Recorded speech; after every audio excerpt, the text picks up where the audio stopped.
tanné, j'espère. Tu es tanné, fatigué comme moi. Partout où tu regardes, tu trouves toujours les gens parlent des coachs, des aides, de ceci, ils vont t'aider à cela. Les gens qui parlent, non, tu vois, pour arranger ton problème, il faut telle chose, il faut ceci, il faut cela. Mais remarquez, dans tout ça, les gens cherchent plus l'argent.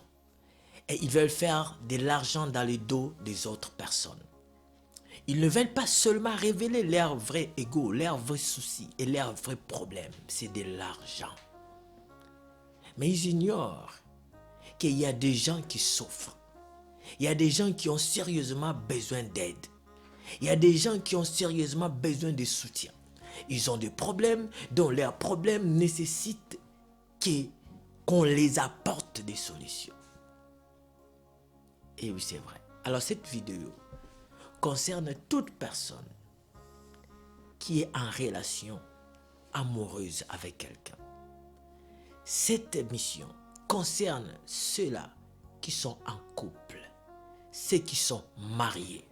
Cette émission concerne ceux-là qui sont déçus.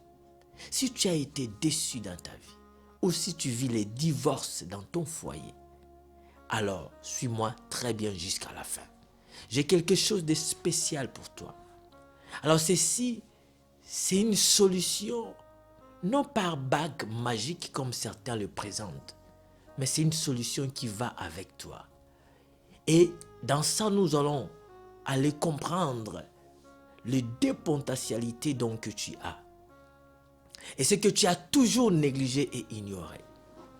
Et à travers ces enseignements ou ces encadrements, tu vas aller comprendre ta vraie valeur, de combien tu vaux. Ah oui. Alors c'est vrai, tu n'as pas un montant fixe à propos de ce que tu coûtes, mais c'est juste pour te révéler tes vraies valeurs. Remarquez, tu n'es pas seulement l'homme extérieur que nous voyons. Tu n'es pas seulement l'homme physique que tout le monde peut admirer aujourd'hui, ou même d'autres peuvent te détester. Tu n'es pas que cela. Tu es avant tout un homme spirituel. Tu as en toi un côté très puissant et très grand. C'est le côté spirituel. Vous savez, ça a été prouvé que l'homme est composé de l'âme, esprit et corps. Et regardez très bien, chaque partie de l'être humain a sa signification et a son importance dans la vie.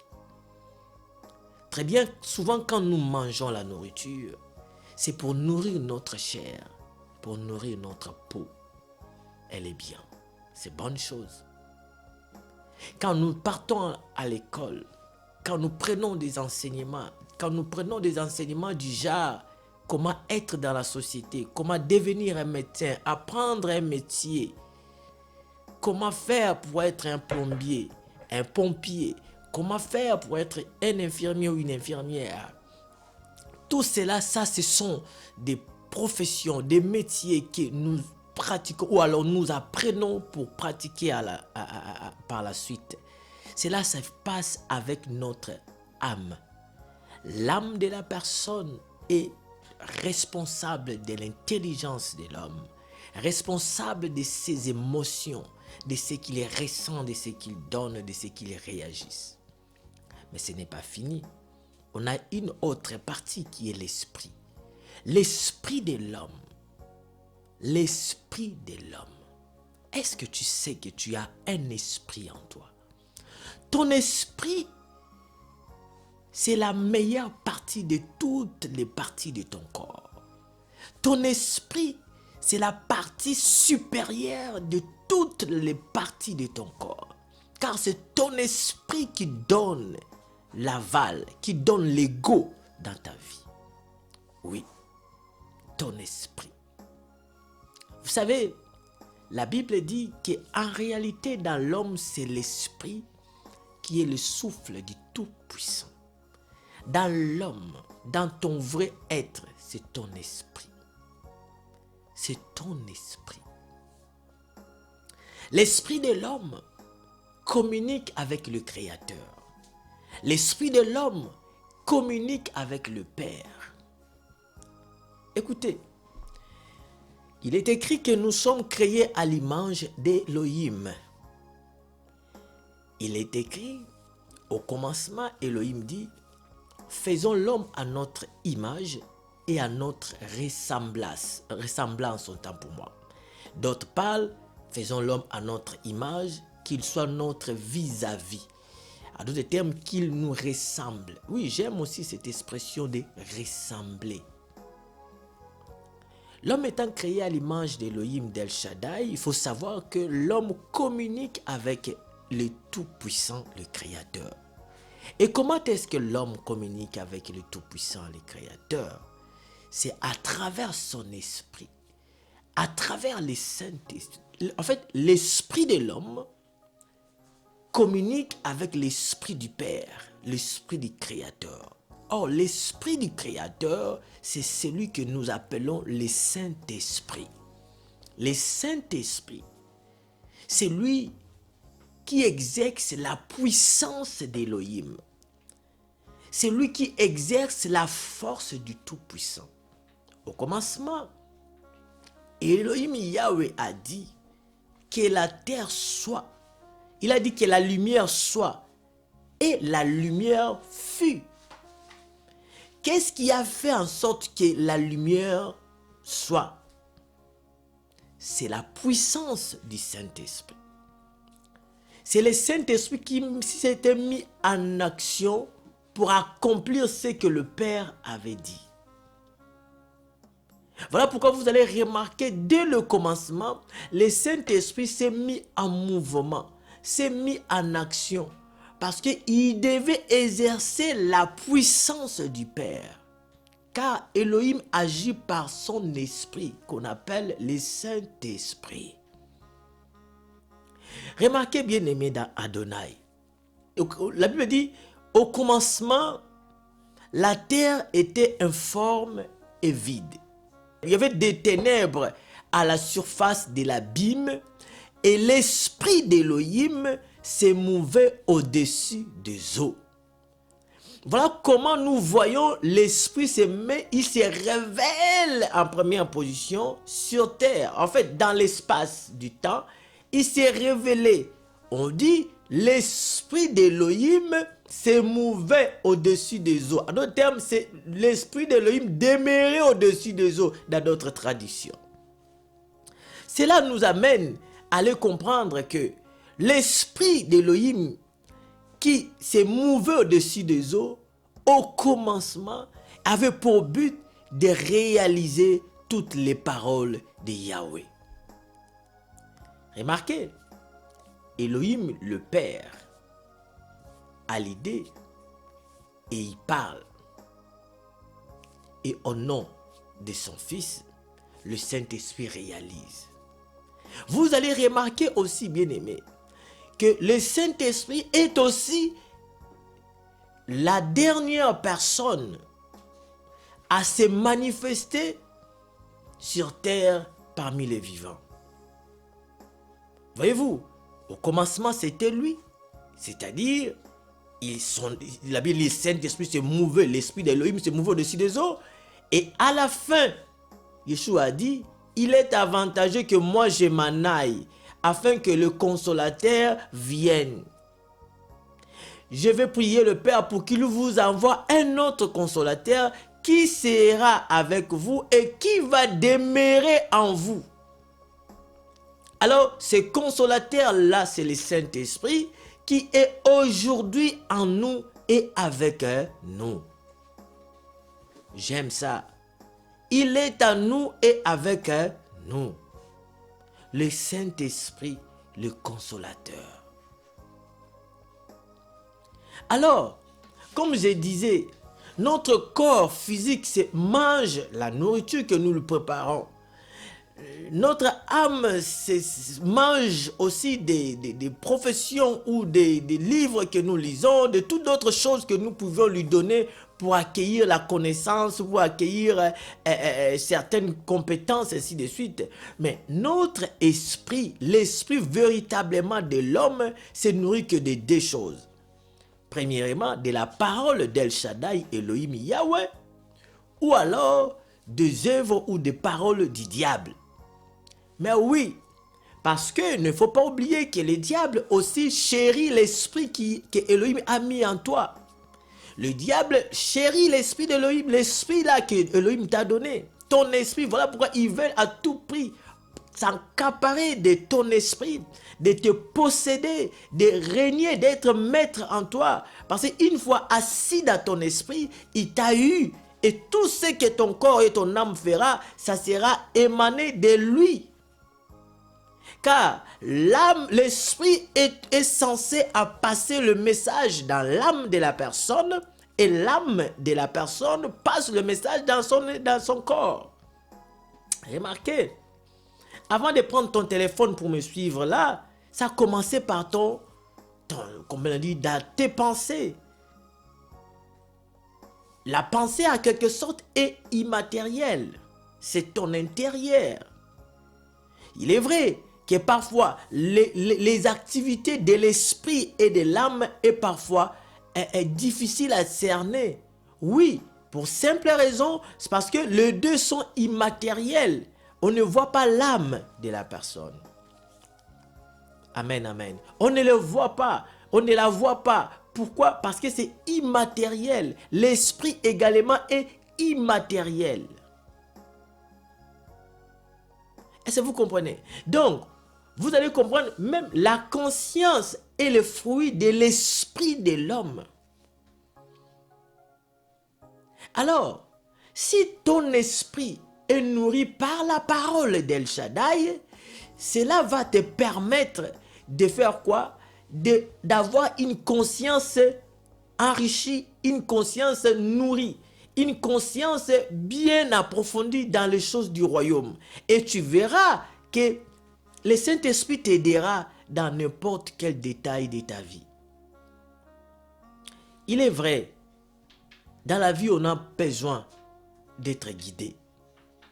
Oui, on a besoin d'avoir un boussole, d'avoir quelqu'un qui nous dirige. Et le Saint-Esprit est là pour nous diriger.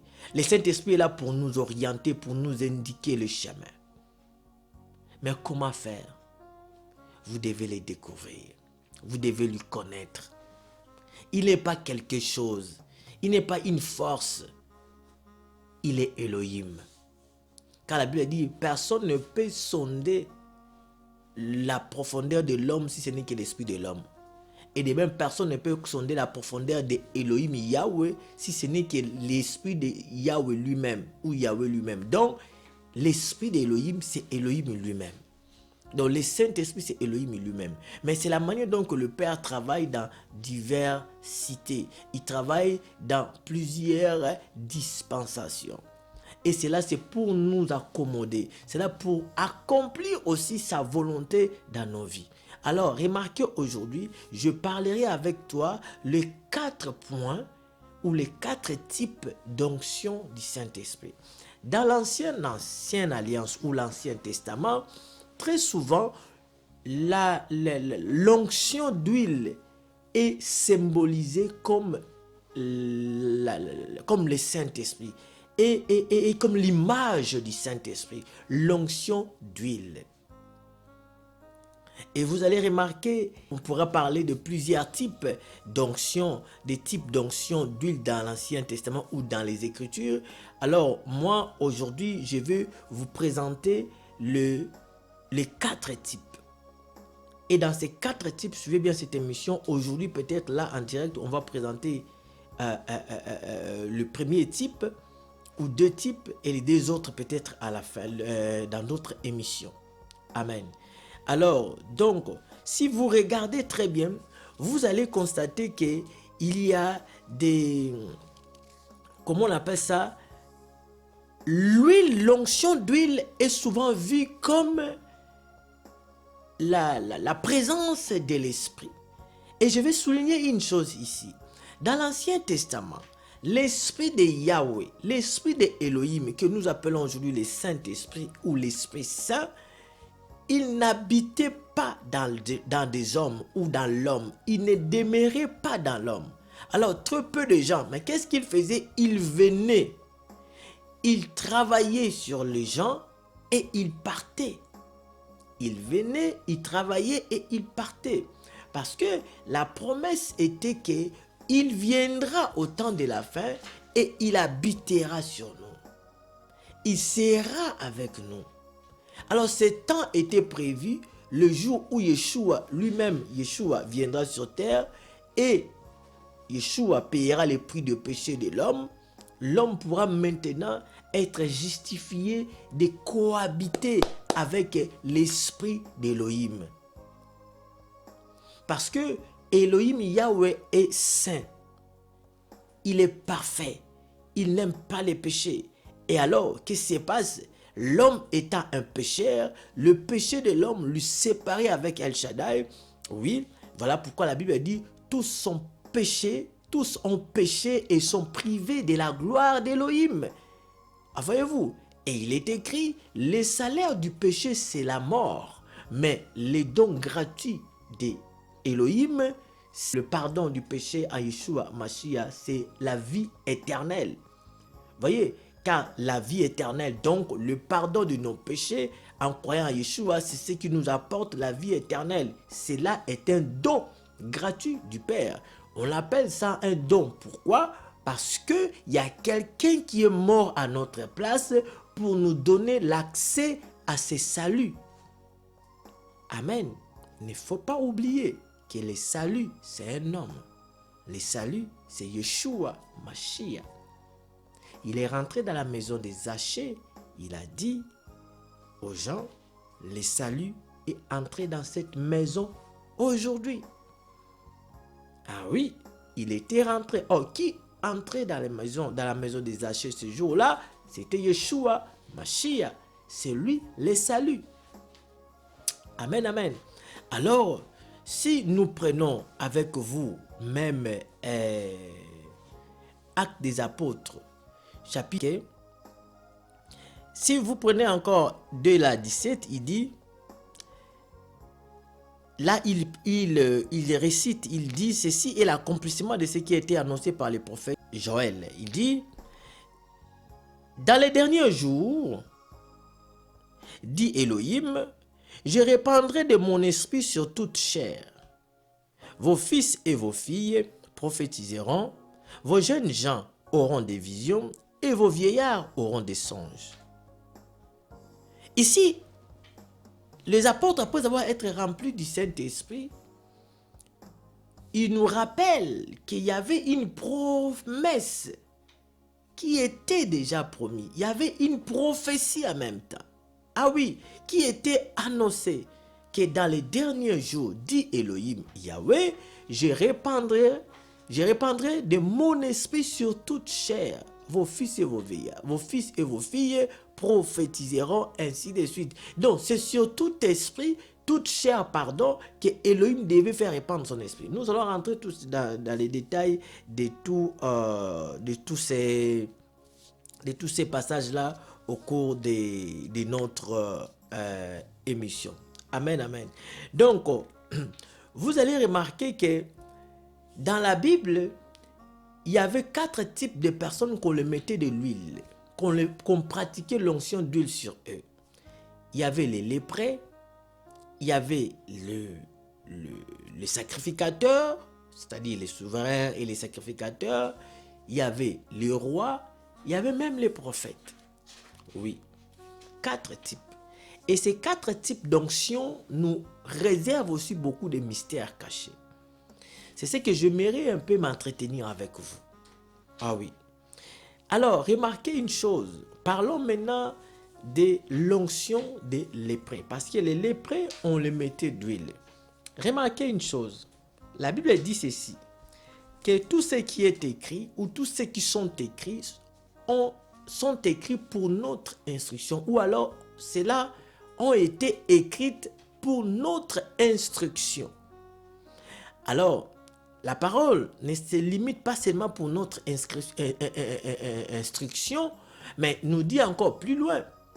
Et que Yeshua a dit, ces choses, c'était en l'ombre des choses à venir. Alors, si dans la loi, suivez-moi très bien, si dans la loi de Moïse, on trouve l'onction d'huile pour les lépreux, alors cela me donne le droit, en tant qu'apôtre, d'aller faire sortir l'ombre de cette loi-là. D'aller faire sortir la réalité de cette ombre. Je répète, si l'onction des lépreux ou les 4 types d'onction que nous pouvons citer ici, nous les trouvons par exemple dans la loi de Moïse, cela veut dire que nous avons l'obligation de chercher la réalité de cette ombre. Pourquoi? Parce qu'il est écrit dans le livre de Hébreux chapitre 10, verset 1 à 2, il est écrit, en effet, la loi qui possède l'ombre des biens à venir, dont la représentation se trouve en Yeshua Mashiach. Est-ce que vous comprenez? Suivez-moi très bien, bien-aimé dans Adonai.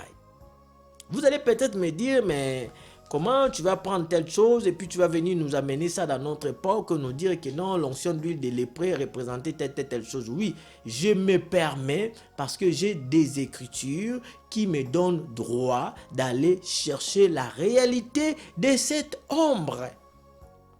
Donc, comme j'ai dit tantôt dans Hébreux là, 10 verset 1er, j'ai aussi Colossiens. Ok? Donc, j'ai des écritures qui me soutiennent pour commencer. J'en ai beaucoup même, je peux donner. Mais je prends seulement ces 2 écritures, même pour Colossiens aussi. Colossiens nous dit même que, même concernant, il dit que personne donc ne vous juge au sujet de manger ou de boire, ou au sujet d'une fête, d'une nouvelle ligne, ou de sabbat, ainsi de suite. C'était l'ombre des choses à venir, mais le corps est en Mashiach. Là même, on va les développer dans certains exemples qu'on va parler, parce qu'il nous parle de choses, ok? Mais remarquez, dans Hébreux 10, verset 1er, je ne vous ai pas donné les passages de Colossiens, hein? Colossiens 2, 16, 17. Alors, remarquez bien aimé, dans Hébreux chapitre 10, il dit, en effet, verset 1er, en effet, la loi qui possède une ombre des biens à venir et non l'exacte représentation des choses ne peut jamais par les mêmes sacrifices qu'on offre perpétuellement chaque année amener les assistants à la perfection. Donc ici on nous dit que mais la loi ça possède l'ombre, un nombre des biens à venir. Quel est ce bien à venir? Et il nous dit que non, et non l'exacte représentation des choses. C'est-à-dire que quand moi je vois l'onction d'huile qui se faisait dans la loi, je considère que ça c'est dans l'ombre. Et Hébreu me dit que l'ombre là, ce n'était pas l'exacte représentation des choses. Et donc, quelle est l'exacte représentation de cette affaire-là? Alors je le trouve dans la personne de Yeshua, on va l'expliquer comment cela a été fait. J'aimerais que vous compreniez ça, c'est de base que j'aime toujours mettre ça quand je vais aborder un nouveau enseignement. Pour ne pas que les gens me lapident en disant l'homme là prend des choses, il aime toujours nous amener l'ombre réalité, ainsi de suite. Oui, c'est ainsi que les Écritures fonctionnent. Ok? Alors, et dans Colossiens, on nous dit que c'était l'ombre de choses à venir, mais le corps en Mashiach. Donc en réalité, la loi vraiment, vous allez trouver, c'est l'ombre des choses à venir, dont la réalité c'est en Yeshua Mashiach. Merci. Et vous allez voir dans l'onction des lépreux, qu'est-ce qui s'est passé? Dans l'onction des lépreux, vous allez voir, il y a 2 choses. Ok? Suivez-moi très bien.